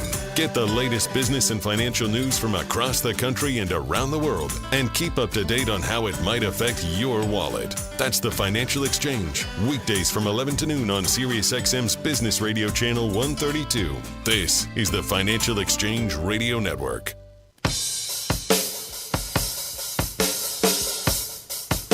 All right, time for trivia here in the Financial Exchange. And on this day, back in 1993, Fox aired the final episode of the Chevy Chase Show. The Chevy Chase Show was a disaster for the network, lasting only 29 episodes before cancellation. Chase was not Fox's first choice to host the late-night talk show. The network's first choice was a legendary female country musician. So our trivia question today: who was Fox's first choice to host their late-night talk show back in 1993? Once again, who was Fox's first choice to host their late-night talk show in 1993? Be the third person today to text us at 617-362-1385 with the correct answer, and you'll win a Financial Exchange Show t-shirt. Once again, the third correct response today to text us to the number 617-362-1385 will win that t-shirt. See complete contest rules at financialexchangeshow.com. So every AI company out there is telling you about the amazing things that you can do with AI. It's going to revolutionize coding, man. Oh no, it's not just going to revolutionize coding. You're going to be able to fire half your workforce and replace them with computers. Oh, okay, and CEOs are leaning in like, yes, tell me more, tell me, and so, you're kind of going down this path, and you see this, all these news stories about it, and it's like, AI is going to do things we could never dream of, AI is going to do, these amazing things, it's going to make the world change, it's going to be totally different, and then Sam Altman comes out with an X post yesterday at 12:02 p.m., hey, we're going to make some AI porn. About time. What could go wrong, Chuck? Quote, we made ChatGPT pretty restrictive to make sure we were being careful with mental health issues. Unquote. Jury's still out on that, even though he seems to think the jury is closed. I'm not sure those facts are in evidence, Sam, but let's continue. We realized this made it less useful, enjoyable to many users who had no mental health problems. But given the seriousness of the issue, we wanted to get this right. I'm sure you've gotten it right, Samuel. Now that we've been able to mitigate the serious mental health issues and have new tools, okay, we're going to be able to safely relax the restrictions in most cases. In December, as we roll out age gating more fully and as part of our treat adult users like adults principle, we will allow even more like erotica for verified adults. So, couple things that I know about business. When your core business isn't making it... be what I know about erotica. It's like, oh God, I hope we don't go there. No. Couple things that I know about business. The only way that you decide that you need to keep people enticed to coming back because of sex is when your core business isn't doing what you want it to do. Okay? People don't realize, like... Everyone knows about, like, OnlyFans now. Yeah. OnlyFans didn't start out with, like, a bunch of, like, erotic, performers that were, like, It was supposed to be, like, something if you were, like, a fan of whatever, and then it turned out, hey, people just really wanted to, like, pay to talk to naked people. Like a play on Cameo. Basically. Like, yeah, okay. Basically. Okay, yeah. Or, like, hey, here's a way that you can, like, pay people that you, like, really like so that you can talk to, like, yes, it would be like you could have, like, real conversations. If you were a fan of... Kevin from The Office the Red or something. Sox. Yeah. It'd be like, hey, like, Cedon Rafael is going to, show up and have, a 20-minute conversation with fans or something like that. So when Sam Altman's like, yeah, we're going to start making a push into erotica in 2 months, it tells me they don't actually have the products they think they do. I interpret it a little bit differently, where what you've heard over the course of the last few weeks is they have committed hundreds of billions of dollars into investment through all these deals that I can barely keep track of. I have to keep reading about them to figure out how many arrangements they've made. It's this big circular loop, or the Spider-Man meme, where like all these big tech companies are just pointing at each other, spending a ton of money building all these data centers. But ultimately, as a result of that huge investment, they are putting all their chips in the middle. And this needs to work, and it needs to work really fast. And what I think they're doing by this move is, maybe you're right, maybe they're concerned that at some point there's going to be a lot of skepticism as to how much revenue are you generating versus how much are you spending. And with all this investment, I think they're just open up the doors to anything that they can get their hands on to try and get further and further adoption in all areas and crevices of the world to justify how transformational their technology is. I view it more that way. I guess there's some desperation in that too. It's like, it's really him admitting we need to make this work, and we need to make it work really fast. So what I see as a big concern is they're going to put a lot of these guardrails down really damn quick, because they need to get everything working hyper speed to justify the amount of money they're spending. Does that maybe I guess the other thing that makes me really question this is it was only a couple months ago in July he touted that when Altman was like, hey, we quote haven't put a sex bot avatar in ChatGPT yet as a positive when comparing it to XAI with his Elon Musk. Yeah. So I look at this, and to me, honestly, I think that you lose any high ground in talking about, like, oh, AI is going to do all these interesting things, when now you're just like, the lowest common denominator. We want to make AI able to, have sex chats with you. Yeah. It's just kind of like, what are we actually doing here? Is AI actually this transformative technology, or are we just a bunch of horn dogs that you're going to try to make money off of? Who knows? This is where I am right now. This is where I'm at right now. So I got to tell you, especially given the fact that the stuff that it has come out in the last month or two about how little control there is over what ChatGPT will tell you if you really push it, man, this doesn't feel good. And this is before you even get to, hey, they just rolled out their second version of Sora, which is the AI video generator, and boy, do you believe there are going to be some really nasty things that happen there if you start allowing for, erotic content generation with, whatever users. Like, I can't tell you how I knew we were heading in this direction because, like, this is always where it goes. Yeah. But, man, if they like, I wouldn't trust Sam Altman's company to, like, I wouldn't trust them to do... I wouldn't trust them to, like, operate a lemonade stand, quite honestly, on their own. And now you're like, hey, users can, like, in December, generate erotic content of their choosing. Oh, yeah, that's going to end really well. But, Chuck, they're a nonprofit. That's just because they can't make a profit, to be fair. That doesn't mean no profit, usually. That just means, no, we're not going to keep it. All jokes aside, I think two things can be true, where probably a lot of this stuff we're going to reach, frothy valuations, bubble territory. But I do think that the technology, not next year, but 5 or 10 years from now, you can make the argument that there are the seedings of it being transformative. I still am going to believe that. I want to, but Paul, they're pivoting to porn. That's never a good thing. Like that's never like, yes, like we have a business model that's reliable. Like Apple never had to be like, well, people aren't buying iPhones.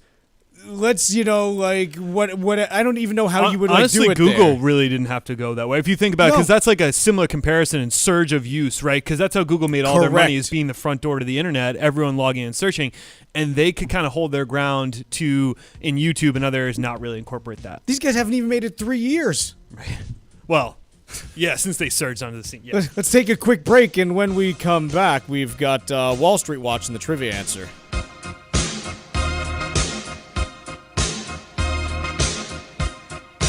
Bringing the latest financial news straight to your radio every day.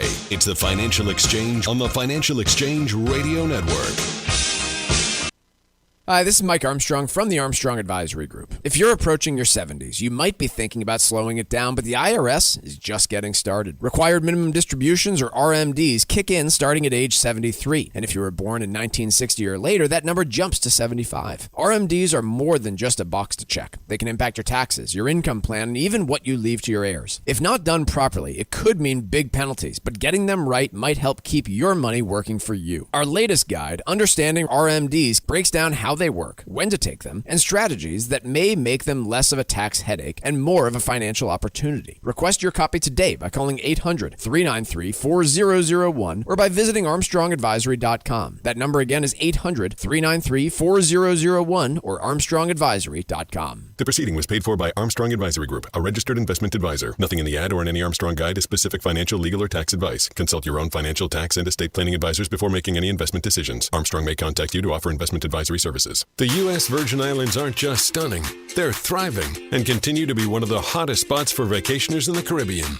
New cruise port upgrades, better air connections, and a sharper focus on cultural experiences are putting the islands back on the map for travelers seeking something special. St. Thomas is your cruise hub, known for duty-free shopping in the world-famous Megan's Bay. St. John is pure escape with national park hikes, secluded beaches, and tropical tranquility. St. Croix brings the history with colonial architecture, old sugar mills, and vibrant coral reefs. Visit one island or all three and get plenty of pampering, undisturbed nature, and a vibe like no other, all jammed into one vacation.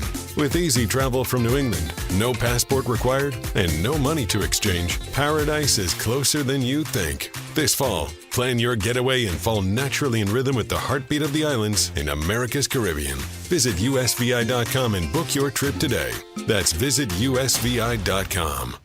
Mark Vonner is the CEO of Veterans Development Corporation. Mark is a career military man, having served nearly 20 years, and we are so proud to have him and his business as a key partner and a presenting sponsor of the DAV 5K Boston. The DAV Department of Massachusetts does incredible work, and it's one of the first organizations that Mark became familiar with after his military service ended back in 1984. As Mark built his company, he knew he'd be giving back to fellow veterans who needed jobs, support services, medical supplies, and so much more. Mark works with disabled veterans every day, and it's one of the key reasons why he's such a big supporter of Dan Stack, the DAV Department of Massachusetts, and the DAV 5K Boston. You can join Mark Vonner and his team and make a donation to the DAV Department of Massachusetts or become a sponsor of the DAV 5K Boston. Simply visit dav5k.boston. That's dav5k.boston. This is Tucker Silva of the Financial Exchange Show, and I'm joined today by estate planning attorney Todd Lutsky, a partner with the law firm of Cushing & Dolan with a master's in taxation. And today we're talking about the implications of gifting assets away. Todd, since the estate tax laws are projected to change on January 1st of 2026, significantly reducing the estate tax exemption, does it make sense to gift away assets right now? You know, it's a big question mark. You have to think of a few things. One, look at the size of your estate. If the exemption falls to $7 million each and you're married, you can still die with $14 million of assets and not have an estate tax. So gifting might not be important from a federal gift tax situation. But the state exemption is only $2 million, so you can only shelter $4 million. So you might want to gift to reduce your state estate tax. However, there's basis to consider. If you give away low basis assets, you're trapping capital gain. And to do that, you might be paying more in capital gains taxes later when the kids sell the assets than you're saving in just Massachusetts estate tax. So you really got to think about whether it makes sense to gift or not. And if you're going to gift, you should probably set up a gifting trust. People might be gifting large assets away and not gift the assets directly to a child. Have them in a trust for the child's benefit and then protect those assets for them. Educate yourself about the implications of gifting your assets away. Request your free copy of Todd's brand new guide called Making the Most of Gifting Assets right now by calling 866-848-5699. That's 866-848-5699, or you can request a copy from their website, legalexchangeshow.com. The proceeding was paid for and the views expressed are solely those of Cushing & Dolan. Cushing & Dolan and or Armstrong Advisory may contact you offering legal or investment services. Cushing & Armstrong do not endorse each other and are not affiliated.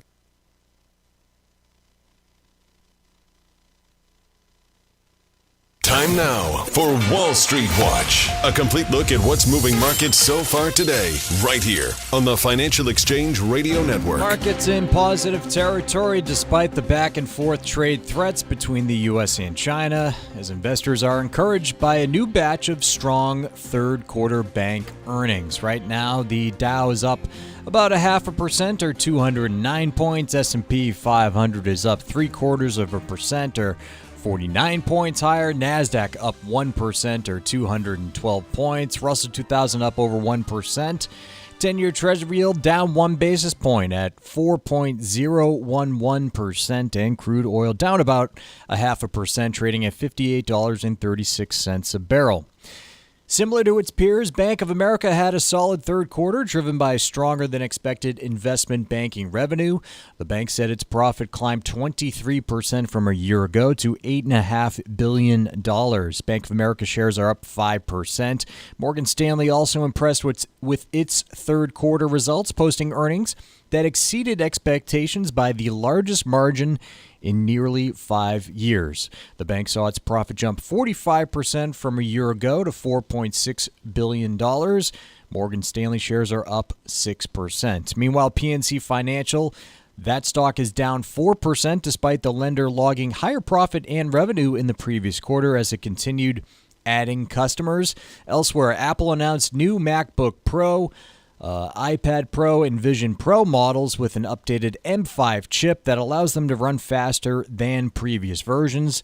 The devices are available for pre-order now in most markets and go on sale October 22nd. Apple shares are up nearly 1%. According to Reuters, Apollo Global Management has offered a new bid to take Papa John's private at $64 a share. The pizza chain stock is jumping about 8% on that news. And after today's closing bell, United Airlines will post their third quarter results. I'm Tucker Silva, and that is Wall Street Watch. And in the previous segment, we asked the trivia question: who was Fox's first choice to host their late-night talk show in 1993? That would be Dolly Parton. Sebastian from Carver, Mass. is our winner today, taking home a Financial Exchange Show t-shirt. And we play trivia every day here in the Financial Exchange. See complete contest rules at financialexchangeshow.com. Piece in the Wall Street Journal, the rest of the world is following America's retreat on EVs. And I got to say, I'm not entirely surprised. We've talked for the last several years about, hey, even if you have positive thoughts about EVs, I don't think that you can or should be convinced that, everyone wants to switch to them over the next, 7 to 8 years. And lo and behold, that's kind of what we're seeing playing out. This is before you even get to the questions of, hey, how are you going to build the power generation and transmission capacity to actually charge all those vehicles, which is something that we've noted for the last several years as well. Yeah, you have several things working against the electrical vehicle market. All the investment that went into this space was sort of with the prior administration. So you have political landscape changes, the sunsetting of the federal tax credit domestically here. You also have, like you mentioned, the infrastructure build-out. That was always an area of concern, and I don't know how that all works with now some more demand for AI electricity build-out, like how you balance that with EVs. It's just multiple different things where there was clearly overinvestment in 2021, and now it's coming to roost that there just isn't the requisite demand to back up that overinvestment in 21. Plus, you have, like I said, just not the same political landscape behind some of the demand for these vehicles. And then you have China, too, is another piece where they're just kind of flooding the European and Central America and South America areas with a lot of supply, sort of leading to lessening demand there. The U.S. Virgin Islands aren't just stunning, they're thriving and continue to be one of the hottest spots for vacationers in the Caribbean. New cruise port upgrades, better air connections, and a sharper focus on cultural experiences have put the islands back on the map for travelers seeking something special. St. Thomas is your cruise hub, known for duty-free shopping and the world-famous Magens Bay. St. John is pure escape with national park hikes, secluded beaches, and tropical tranquility. And St. Croix brings the history with colonial architecture, old sugar mills, and vibrant coral reefs.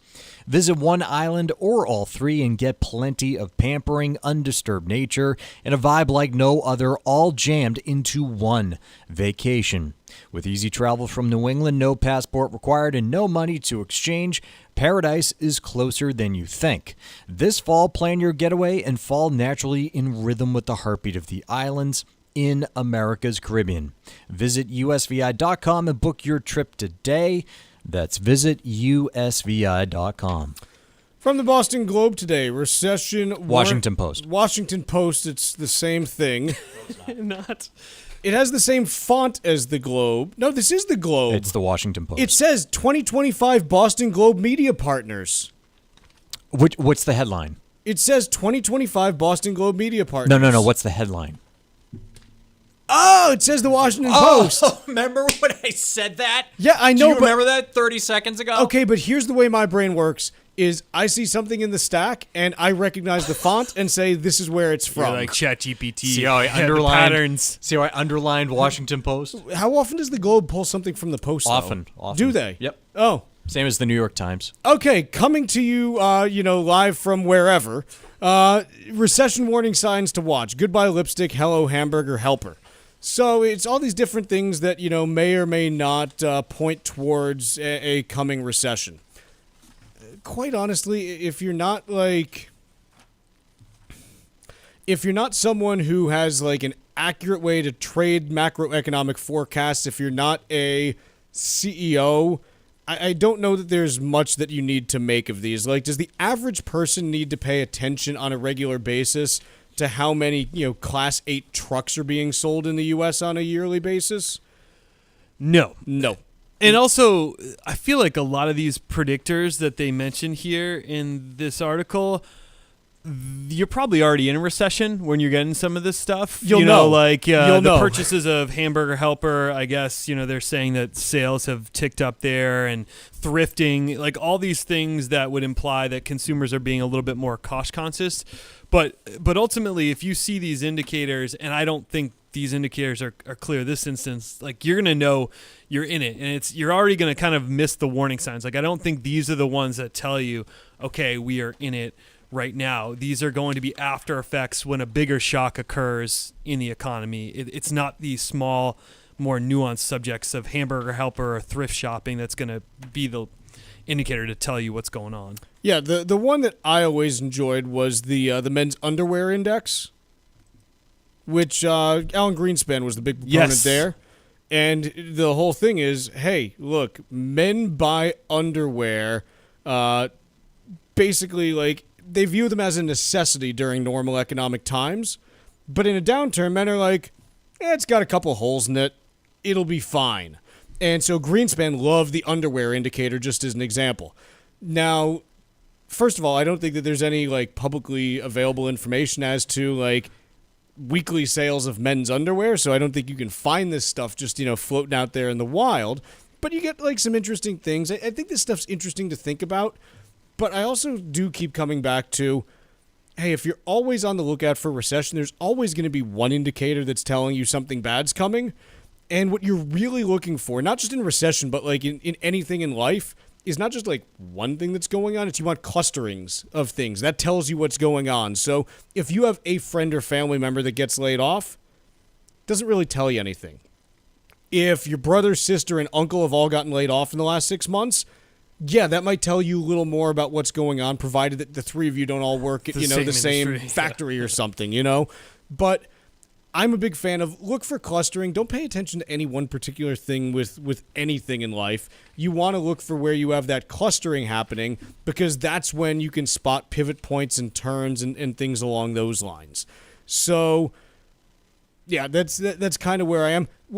I think to always be on the lookout for recession, you're going to be, first of all, if you're always looking for it, you're going to be disappointed 9 years out of 10. Because most of the time there's not a recession. Yeah, my dad's been calling for one since 2012. I know people that have been calling for one since 2005. They still don't believe 2008 happened. They're like, no, it's going to be worse. It's like, okay, well, like, that there is an incentive for businesses and the government to not have, us go back to the Stone Age. No, like, it's going to happen. Well, okay, if you really believe that, that's fine. But for the rest of us, the recession did happen in 2008, and it kind of sucked. Yeah. So let's take a quick break. When we return, Stack Roulette. Hear the Financial Exchange every day from 11 to noon on SiriusXM's Business Radio Channel 132. Keep it here for the latest business and financial news and the trends on Wall Street. The Financial Exchange is now live on SiriusXM's Business Radio Channel 132. This is the Financial Exchange Radio Network.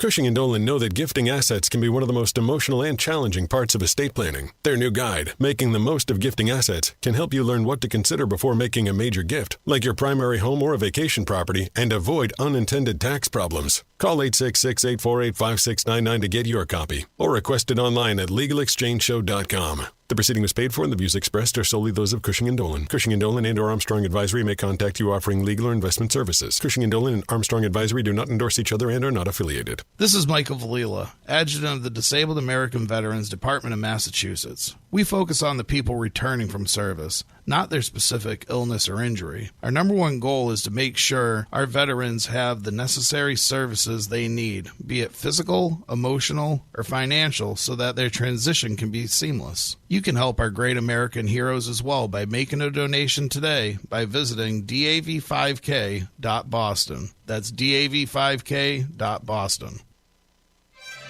Mark Vonner is the CEO of Veterans Development Corporation. His dedication to serving our veterans has made an incredible impact on his family and employees. And he is so proud to be the presenting sponsor of the DAV 5K Boston. This is Brittany Vonner. I'm a registered nurse who is now working as an assistant project manager at Veterans Development Corporation. Working with my father, Mark, has been an incredibly rewarding experience. Our company is dedicated to serving VA hospitals and veteran communities. We don't just build facilities, we build environments that support healing, resilience, and family. We are so proud to see our work directly impact the lives of veterans and the professionals who care for them. This rich history is why we care so much about supporting great organizations such as the Disabled American Veterans Department of Massachusetts and the work they do to care for our veterans. Join Veterans Development Corporation in thanking our great American heroes. Please visit dav5k.boston to show your support today.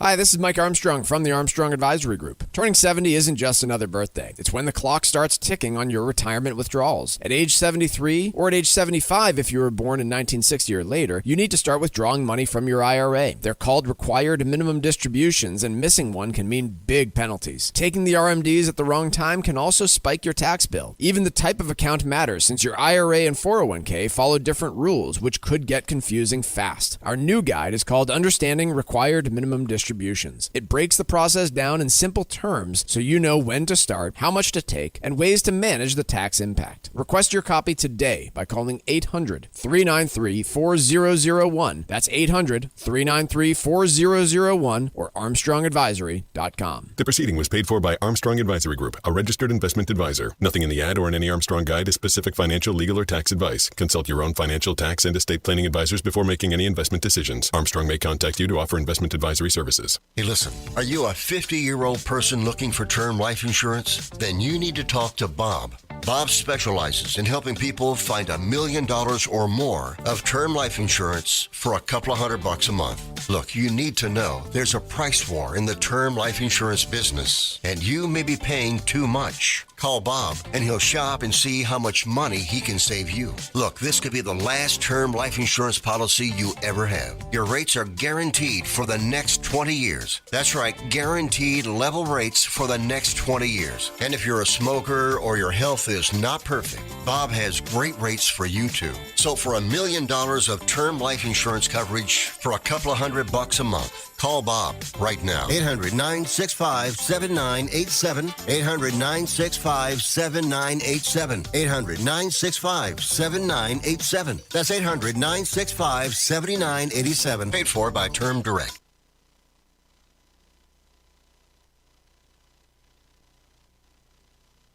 The Financial Exchange streams live on YouTube. Like our page and stay up to date on breaking business news all morning long. This is the Financial Exchange Radio Network.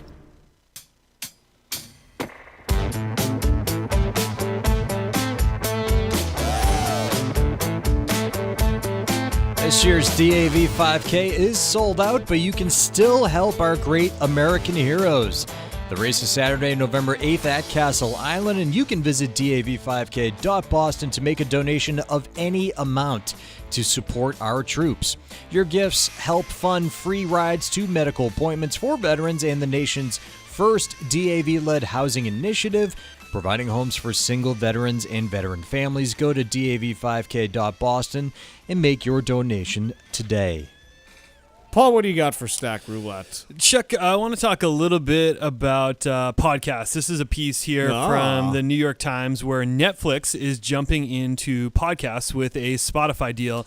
Netflix will now show video versions of 16 podcasts on sports, culture, entertainment, and true crime. And this is in a deal with Spotify Studios and the Ringer website, which Bill Simmons had started and was acquired by Spotify in 2020. And the reason I want to bring up this subject is this trend that I don't seem to understand is this shift in podcasting to video podcasting, where I was always under the impression that pivot to video, that I consume podcasts. I drive around a lot for our job to different offices, and I'm constantly consuming podcasts. Absolutely love them. It's a great way to kill time in the car. But I was under the impression that everyone else was like me, that you're doing these where I don't have the ability to look at the video when I'm driving because I'm driving a car, and the same thing applied. You could do that. I could, but it just wouldn't be the best. No, it's the cause of like every backup when I'm driving home. It's like, oh, like you rear-ended someone in a straightaway. Stop watching video in the car. Or forget like me, like just driving around, like, oh, you're working out and you have something on to listen to while you're on the treadmill, whatever the case may be. But it just seems like with this investment and the shift in general, that podcasting is really focusing a lot more on video, and I just wonder who is so drawn to the video consumption. But I say that, and my wife does listen to podcasts, I think the video version on the treadmill, so like she does have the physical presence there to watch. I guess I'm becoming more and more in the minority there with that. So here's the other thing that I think about this, and look, this is the classic, back in 2014 and 15, every news organization said, okay, we got to pivot to video because that's where, things are going. And it didn't work for them ultimately.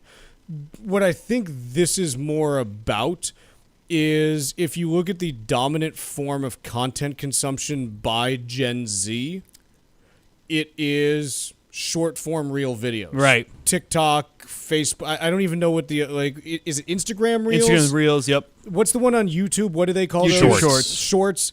That is how content is being consumed. Yeah. That's true.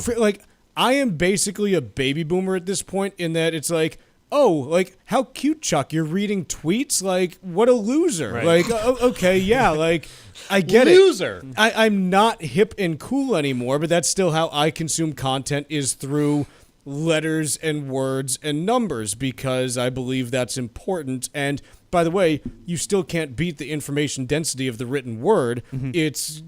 It's mind-blowing how much you can get into a small space that way. But the way that 18 and 25-year-olds and 30-year-olds are consuming content now is through 30-second to 90-second videos. Right.